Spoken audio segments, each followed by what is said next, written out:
बच्चा 35 रक्षित शेरगिल, लतिका के dad. Hello दोस्तों, लिए जानते हैं इस कहानी में आगे क्या हुआ। प्लीज लाइक कमेंट शेयर जरूर कीजिए और प्लीज अपने रिव्यूज दीजिए। उद्धरण चिन्ह डॉट डॉट डॉट। क्या हुआ, तुम रो क्यों रही हो? उस लड़की को इस तरह अपना सर झुकाए हुए आंखों में आंसू लिए हुए देखकर कनक ने एक लंबी गहरी सांस लेते हुए उस सवाल किया और पूछते हुए बोली।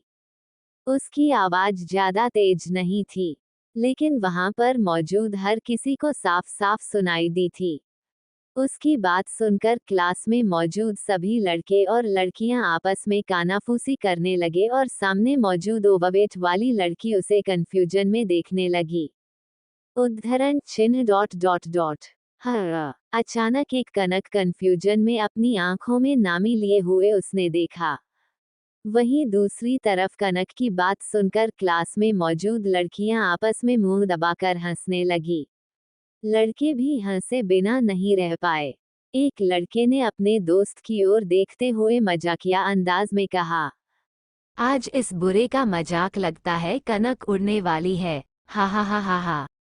क्या सच में? लेकिन भाई देखकर तो नहीं लगता कि कनक ऐसी लड़की होगी। उसे लड़के की बात सुनकर दूसरे लड़के ने कनक की ओर देखते हुए ही उसे जवाब देते हुए बोला। वही अपने दोस्त की बात सुनकर उसे लड़के ने भौहें सिकोड़ते हुए उसे देखा और फिर बोला, तू खुद अपनी आंखों से देख ले। इतना बोलकर वो भी अपने दोस्त के साथ कनक की ओर देखने लगा। वहीं लड़कियों के ग्रुप में एक लड़की जिसे काफी ज्यादा मॉडर्न ड्रेस पहनी हुई थी, चेहरे पर हैवी मेकअप के साथ उसने अपनी दोस्त की ओर देखा और उसे कंधा मारते हुए शरारती अंदाज में बोली, अब देख, एक अच्छा तमाशा होने वाला है, बस देखा और एंजॉय कर। इतना बोलकर उसने अपनी दोस्त की ओर बिना देखे ही कनक और उस लड़की की ओर देखा। कुल मिलाकर क्लास में मौजूद सभी लोग कनक को उसे लड़की का मजाक बनाते हुए देखना चाहते थे। वहीं दूसरी तरफ कनक ने जब उसे लड़की के चेहरे पर सवाल देखे, तब उसने एक लंबी गहरी सांस ली और फिर मुस्कुराते हुए बोली, रोना बंद करो, तुम रो क्यों रही हो? कनक के सवाल को सुनकर वहां पर मौजूद सभी लोग हैरान हो गए और उनके चेहरे पर मायूसी नजर आने लगी, क्योंकि सभी ने एक बहुत ही अच्छा शो मिस कर दिया। क्लास में बैठा तमाशा देखने के लिए वो लड़का लंबी सांस छोड़ते हुए अपने दोस्त के कंधे पर अपनी पीठ टिककर मायूसी भरी आवाज में डेस्क पर हाथ मारते हुए बोला, धत यार, सारा मजा किरकिरा हो गया। उसने इतना कहा और फिर हेड डाउन करके उसने अपनी आंखें बंद कर ली। वहीं दूसरी तरफ कनक ने जब उसे लड़की से सवाल पूछा, तो वो लड़की पहले काफी ज्यादा हैरान थी, लेकिन फिर उसने उसकी और अपनी आंसू भरी आंखों से देखा और हकलाते हुए बोली, वो तुम घबरा क्यों रही हो? तुम डर तो ऐसे रही हो जैसे मैं यहीं पर तुम्हारा मर्डर कर दूंगी। उस लड़की को घबराते हुए और डरते हुए देखकर कनक ने उसे मुस्कुरा कर देखा और फिर हिम्मत देते हुए बोली और उसके पास आकर बैठ गई, वैसे मेरा नाम कनक है, क्या हम दोस्त बन सकते हैं? कनक उस लड़की को पूरी क्लास के सामने इस तरह बेइज्जत होता हुआ नहीं देख सकती थी, इसलिए उसने उसे लड़की से दोस्ती करने का डिसाइड किया। वही उसकी बात सुनकर सामने मौजूद लड़की हैरानी और शब्द के एक्सप्रेशन के साथ उसे ही दिखती रह गई। हाँ, शायद मैं कुछ गलत सुन रही हूँ, कहीं मेरे कान तो नहीं खराब हो गए ना? यार तुम सच में पागल हो, यहाँ मैं तुमसे हाथ बढ़ाकर दोस्ती करने के लिए बोल रही हूँ, और तुम हो कि खुद से ही बातें किए जा रही हो। क्या तुम्हें मुझसे दोस्ती नहीं करनी है? उस लड़की को इस तरह खुद में ही बड़बड़ाते हुए देखकर कनक ने उसे सवाल करते हुए बोला। वही उसकी बात सुनकर सामने मौजूद लड़की की आंखें जो आंसुओं से भरी हुई थी, अचानक की चमक उठी। एक पल की भी देरी किए बगैर उसने जल्दी से सहमति में अपना सर जोरों से हिलाया और अगले ही पल उसने अपना भारी हाथ कनक के हाथों में रख दिया। कनक ने उसके साथ हैंड शेक किया। उसके बाद कनक उसे लड़की के साथ बातें करते हुए उसके बारे में कई सारी बातें जानने लगी। उसे लड़की ने भी अपने बारे में कनक को बहुत कुछ बताया। और लगभग कुछ ही देर वो लड़की भी कनक के सामने काफी ज्यादा खुल गई। वो लड़की काफी रिच बैकग्राउंड से बिलोंग करती थी। हालांकि उसकी फैमिली में उसके डैड के अलावा उसका कोई भी नहीं था। उसके डैड उससे काफी ज्यादा प्यार करते थे। उस लड़की का नाम लतिका शेरगिल था, जो बचपन से ही काफी ज्यादा लाड और प्यार से पली बड़ी थी। उसके डैड ने उसे बचपन से किसी राजकुमारी की तरह पाला था। हालांकि बचपन से एक बीमारी के चलते उसे अपनी हेल्थ के साथ कॉम्प्रोमाइज करना पड़ा। इसके बाद उसकी शरीर में एक ऐसा केमिकल जनरेट हुआ जिसने उसकी पूरी बॉडी को काफी ज्यादा हैवी और ओवरवेट बना दिया। उसने काफी कोशिश की खुद को स्लिम और अपने फैट को कम करने की, बट ऐसा होना नामुमकिन था। बल्कि जब जब उसने ऐसा किया तब तब उसकी तबीयत और भी ज्यादा खराब होने लगी, जिस वजह से उसके पिता ने उसे इन सब चीजों को करने से साफ मना कर दिया। उसके पिता के अलावा और उसके पिता के लिए उसके अलावा कोई और था ही नहीं, इसलिए उसने भी इन सब चीजों से गिव अप कर दिया। लेकिन इस बीच सबसे जरूरी बात कनक को पता चली कि उसे लड़की का एक बॉयफ्रेंड था, जिससे लतिका काफी ज्यादा प्यार करती थी। अपने बॉयफ्रेंड के बारे में बात करते हुए उसकी चेहरे पर एक अलग ही चमक और खुशी नजर आती थी, जिसे देखकर किसी के भी चेहरे पर मुस्कान आ जाए। उसने अपने बॉयफ्रेंड के बारे में कनक को ज्यादा कुछ नहीं बताया, लेकिन हाँ, उसने अपने फादर का नाम कनक को बताया और उनका नाम था रक्षित शेरगिल। बिल्कुल सही, नाम कुछ जाना पहचान है ना। इसी तरह 1 घंटा खत्म हुआ और लेक्चर ओवर होने के बाद कनक लतिका के साथ कैंटीन की ओर निकल गई। कैंटीन में लतिका से दिव्य और नैना मिले, तब दिव्य और नैना थोड़ा अनकंफर्टेबल हुए। लतिका का भी हाल कुछ अलग नहीं था, लेकिन फिर बातें शुरू हुई। तब चारों ऐसे घुल मिल गए जैसे सालों से एक दूसरे को जानते हो। वही उनसे कुछ ही दूरी पर काजल अपनी सहेलियों और अपने फ्रेंड सर्कल के साथ बैठी हुई गौर से कनक को ही ऑब्जर्व कर रही थी। हालांकि उसके दोस्तों का ध्यान आपस में ही चैटिंग करने में लगा हुआ था, लेकिन काजल का पूरा ध्यान इस समय सिर्फ और सिर्फ कनक पर ही था। उसने अपनी दोनों हथेलियां पर अपना चेहरा रखते हुए होठों को गोल करते हुए खुद से बात करते हुए कहा, वैसे देखने में तो काफी ज्यादा खूबसूरत है, लेकिन क्या मैं इसको दिखाई नहीं देती? मतलब मेरी क्लास में रहती है और किसने कभी मुझे सामने से आकर हाय तक नहीं बोला। पता नहीं क्यों, पर उसे दूसरों के साथ बातें करते हुए देखकर काजल को बिल्कुल अच्छा नहीं लग रहा था, और इस बात का अंदाजा उसे खुद भी नहीं था। वो बस खुद से बातें करते हुए शिकायत कर रही थी। हेलो फ्रेशस, तो कैसे हो तुम लोग? उम्मीद है तुम सब बिल्कुल भी अच्छे नहीं होंगे। खैर, अच्छे भी होंगे तो अब हम तुम्हें नहीं रहने देंगे। अभी सभी लोग आपस में ही लगे हुए थे कि तभी अचानक कैंटीन के मेन गेट से सीनियर्स का एक बड़ा सा ग्रुप अंदर आता हुआ नजर आया, जिसमें कई सारे लड़के और लड़कियां शामिल थे। कुछ उस दिन वाले गर्ल्स बॉयज थे, तो कुछ नए चेहरे भी नजर आ रहे थे। दरअसल कुछ कॉमर्स फैकल्टी के तो कुछ आर्ट और कुछ साइंस। आज उन सभी लोगों ने पूरी तरह से फ्रेशर्स को अपनी डिमांड में लेने का मन बना ही लिया था।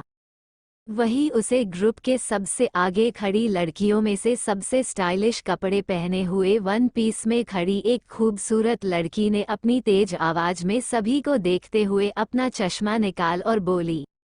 वही उसकी आवाज सुनकर सभी फ्रेशर्स और वहां कैंटीन में मौजूद दूर दूर टेबल पर बैठे सभी फ्रेशर्स और यहां तक कि सीनियर्स भी चौकन्ने हो गए।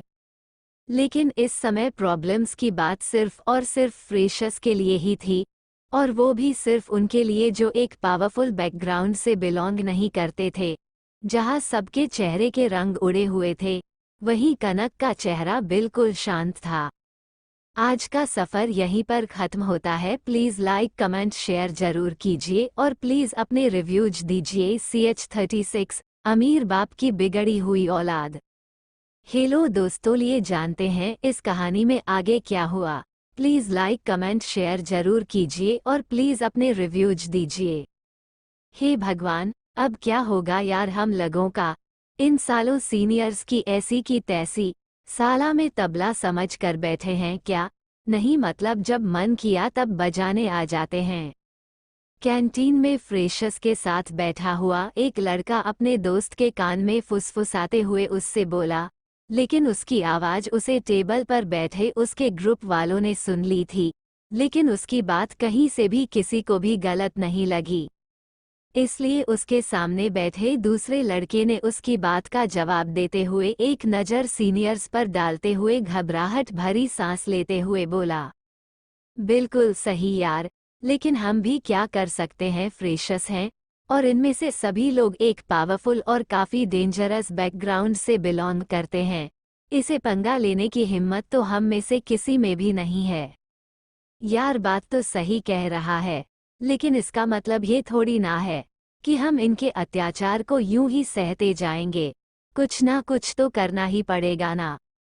उसकी बात सुनकर उसके बगल में बैठे दूसरे लड़के ने जवाब देते हुए कहा।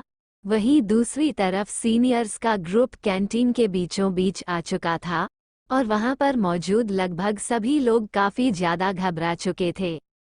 सीनियर्स के बीचों बीच कम से कम 20 से 30 सीनियर्स लड़कों का ग्रुप और 15-20 लड़कियों का ग्रुप था। वहां पर मौजूद सब एक से बढ़कर एक लग रहे थे। सभी ने ब्रांडेड और महंगे कपड़े और जूते पहन रखे थे। उनकी पहनावे को ही देखकर साफ पता चल रहा था कि उनका ताल्लुकात एक अमीर और रिच फैमिली का था। सीनियर्स में मौजूद वो लड़की आगे आई और उसने वहां पर मौजूद खड़े दूसरे फ्रेशर्स की ओर देखा और आगे कुर्सियों को रखने को कहा। वो नॉर्मल फ्रेशर्स थे, इसलिए उन्होंने उसकी बात मानते हुए कुर्सियों को उसे तरफ रख दिया और उसे टेबल के आसपास सीनियर्स का पूरा ग्रुप फेल कर बैठ गया और सभी लोग फ्रेशर्स को देखने लगे। तो सभी फ्रेशर्स जल्दी से जल्दी 5 मिनट के अंदर अंदर यहाँ सामने आकर जमीन पर बैठ जाओ, कोई भी ना नुकोर नहीं करेगा। इसके अलावा मैं कुछ भी नहीं सुनना चाहती, और जो भी इधर उधर की नौटंकी करेगा तो समझ लो फ्रेशर्स पार्टी का पास हमसे ही लेना है। सामने मौजूद कुर्सी पर बड़े ही स्टाइलिश तरीके से बैठी हुई लड़की ने अपनी आंखों से चश्मा अपने सर पर डालते हुए एरोगेंट भरे अंदाज में बोला। उसे लड़की की बात सुनकर वहां पर मौजूद सभी फ्रेशर्स काफी ज्यादा घबरा गए। हालांकि उनके चेहरे पर दिखने वाला डर पास की वजह से नहीं बल्कि खुद की रैगिंग होने के लिए था। इज्जत से बढ़कर पास नहीं था और यही वजह थी कि उन्हें पास की बिल्कुल भी चिंता नहीं थी। लगभग कुछ ही देर में वहां पर मौजूद कैंटीन में सभी फ्रेशर्स आकर लाइन से जमीन पर बैठ गए। लड़की तो लड़की, लड़कियां भी इस लाइन में भेड़ बकरी की तरह जमीन पर दूर दूर तक बैठ गई। जिस कॉलेज में दुनिया भर के बच्चे पढ़ने आते थे, वहां पर 3 फैकल्टी मौजूद थी, साइंस, आर्ट, कॉमर्स। तो कैंटीन का अंदाजा लगा पाना इतना भी ज्यादा मुश्किल नहीं था। लगभग हजारों की ताज़ा हाथ में फ्रेशर्स मौजूद थे। लेकिन वहां पर अभी कुछ ही थे, क्योंकि आधे से ज्यादा तो अपनी क्लासेस अटेंड करने में लगे हुए थे। जहां पर सीनियर्स का ग्रुप बैठा हुआ था उसे कुछ ही दूरी पर कनक और उसका ग्रुप बैठा हुआ उन्हें देख रहा था। कुकू, तुझे नहीं लगता कि इस लड़की का कुछ ज्यादा ही हो रहा है? दूसरों पर ऐसे रौब झाड़ रही है जैसे इसके बाप की ही पूरी कॉलेज हो। आपकी नहीं, लेकिन हाँ इसका। आप इस कॉलेज में एक इन्वेस्टर जरूर है। अपनी बात कहती हुई नैना उन सीनियर्स और उसे बेहुदा लड़की की ओर ही देख रही थी जो फ्रेशर्स की रैगिंग करने में बिजी थी। किसी को उठाकर बैठक करवा रही थी तो किसी को मुर्गा बनाकर चलने के लिए कह रही थी। ना चाहते हुए भी फ्रेशर्स को उसकी बात माननी पड़ रही थी। टेबल पर बैठी कनक को कोई फर्क नहीं पड़ रहा था। अपनी बात कहने के बाद नैना कनक की ओर देखने लगी और दिव्या की भी नज़र कनक के ऊपर थी। दिव्या और नैना जवाब की उम्मीद में कनक की ओर देख रहे थे, लेकिन कनक कहीं और ही खोई थी। जब नैना की बात सुनकर जवाब देते हुए लतिका ने अपनी सीरियस और गंभीर आवाज में उन तीनों को देखते हुए बोला था, क्या इसका मतलब इसीलिए ये हीरोइन इतनी ज्यादा रौब झाड़ रही है? वही तो मैं सोचूं, इसके अंदर इतनी हिम्मत आखिर आ कहाँ से रही है? जो पूरे कॉलेज में महारानी बनी घूम फिर रही है। लतिका की बात सुनने के बाद उसे लड़की को देखते हुए नैना ने कहा। वही उसकी बात सुनकर भी ना सुनती हुई लतिका एक तक उसके चेहरे को ही देख रही थी।